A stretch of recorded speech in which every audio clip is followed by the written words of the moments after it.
La Russie a bombardé ce samedi une nouvelle usine militaire près de Kiev. Moscou intensifie ses frappes après la perte de son vaisseau amiral en mer Noire.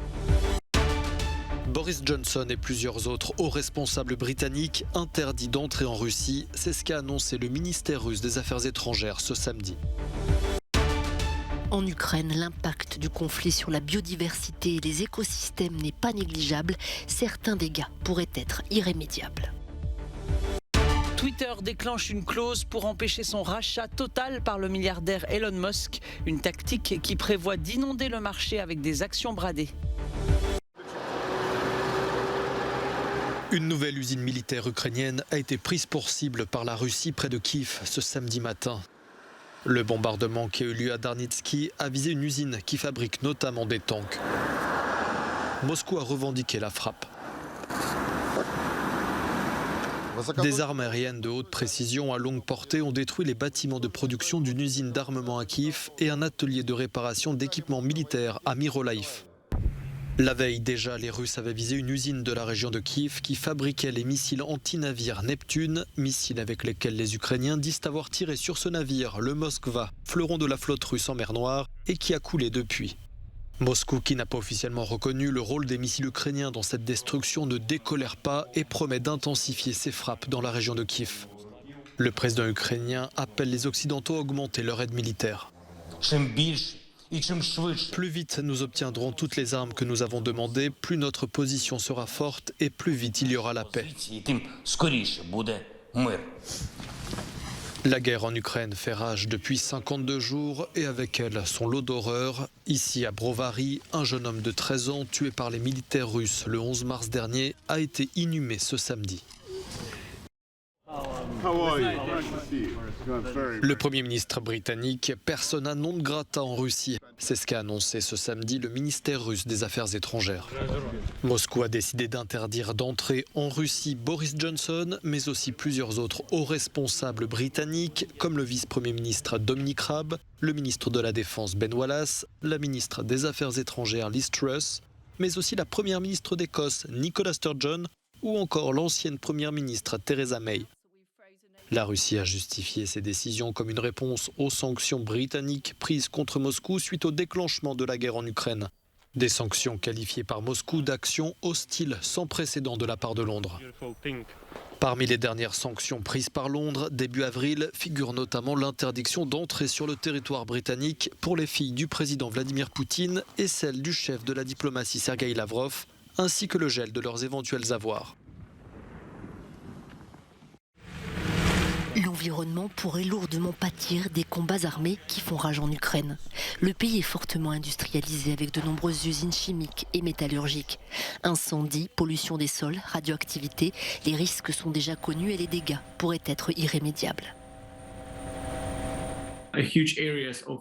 D'énormes zones en Ukraine sont touchées. Ces régions ont beaucoup de stocks de déchets dangereux. Si les militaires les détruisent, cela peut entraîner une énorme pollution de l'eau des très grandes rivières. La guerre augmente la probabilité d'incendie de forêt, car c'est le printemps, la période où les animaux donnent naissance à leurs petits.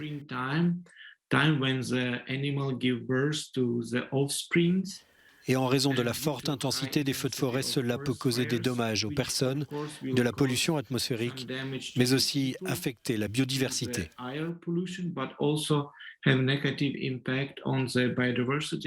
La destruction délibérée de la nature est une autre menace que fait peser la guerre. C'est ce qui s'est produit en 2008 pendant le conflit entre la Russie et la Géorgie, quand d'immenses zones de forêt ont été détruites par des incendies qui n'étaient pas accidentels. Je suis encore plus certain qu'en 2008, les dommages causés à l'environnement étaient intentionnels. Par exemple, lorsque des navires ont été détruits et que du fioul s'est déversé et a pollué la mer. Le plus gros dommage a été bien sûr les incendies de Borjomi et dans les gorges d'Athénie. Près de 1000 hectares ont été endommagés. Le territoire a probablement été frappé avec des bombes incendiaires. À l'époque, il n'était pas aussi facile de tout documenter. Les capacités techniques étaient minces. Les conflits armés portent atteinte à la nature de nombreuses façons. Lorsque la Russie faisait la guerre en Tchétchénie, les animaux fuyaient dans les montagnes du Caucase. L'impact sur les animaux sauvages était évident en Géorgie. Dans quelle direction ils allaient, où ils migraient. Nous avons observé ce processus, nous avons vu de nos propres yeux ce qui se passait en Géorgie lorsque la Russie faisait la guerre en Tchétchénie, comment ils fuyaient.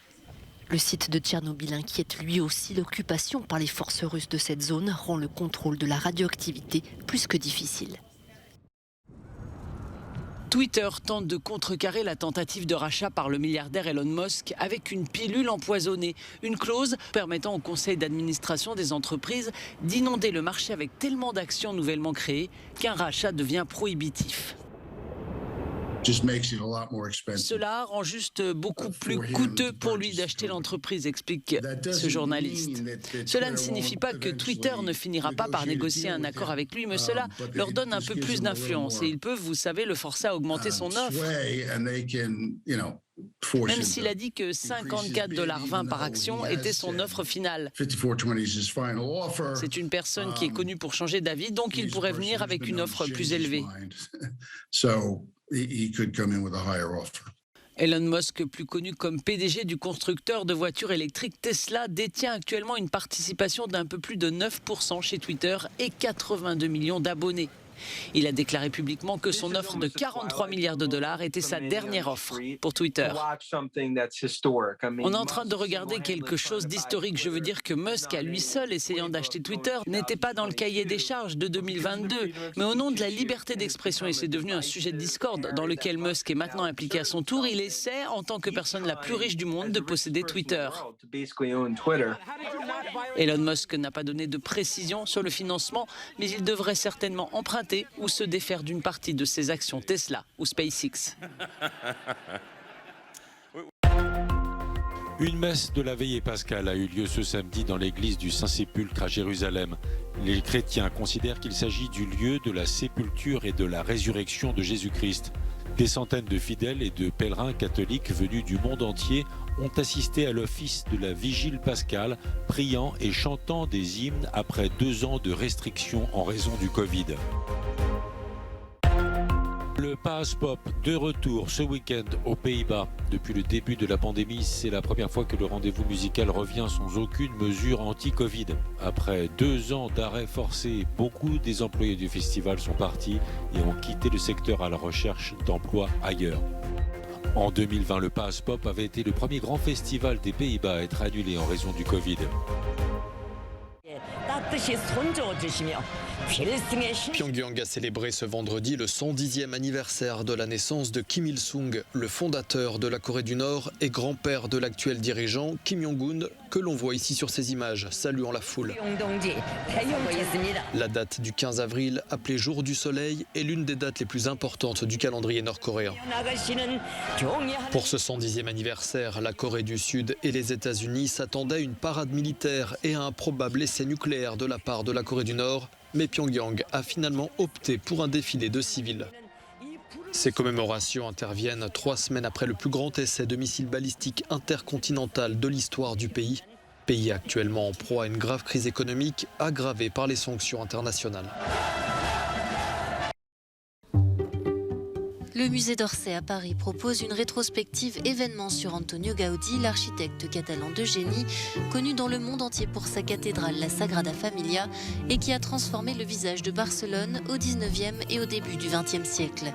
Jusqu'au 17 juillet, vous pourrez découvrir tout l'univers de ce créateur hors du commun, associé au modernisme catalan, à l'art nouveau européen et au mouvement rationaliste, au travers de mobilier, de photos et de dessins.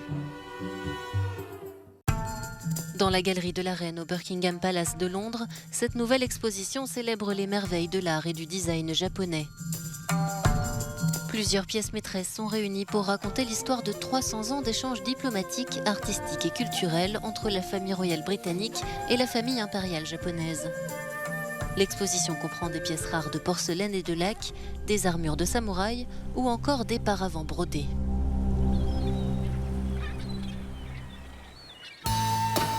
Jusqu'au mois de juin, découvrez enfin Enjoy, la collection qui présente le meilleur des dons et des achats réalisés ces 10 dernières années par le MUMOC, le musée d'art moderne de Vienne. Cette exposition exceptionnelle occupe la majeure partie du musée. Les pièces sont classées par ordre chronologique allant du modernisme classique à l'art contemporain. 20 ans après l'ouverture du MUMOC dans la capitale autrichienne, cette exposition est à la fois une enquête sur le passé et un aperçu de l'avenir du musée.